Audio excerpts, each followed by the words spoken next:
we describe the function and operation of the Agtos Still Mill tumble blast machine with an application example in which springs are hardened. This unit is centrally located in the production building and operates for many hours during every shift. All of the blast parameters are consolidated into programs and have been adjusted to achieve the desired level of hardening. The springs shown here are being treated for a period of 5 minutes.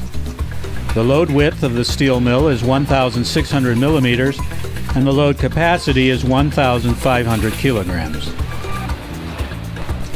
The two high-performance Agtos turbines guarantee complete blasting coverage of the loaded workpieces.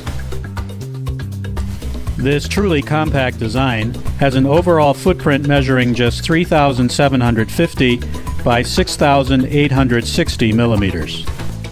The fact that the dust-free workpieces have such a wonderful appearance when blasting is finished, and that they can now be advantageously coated, is a nice bonus to the blasting process.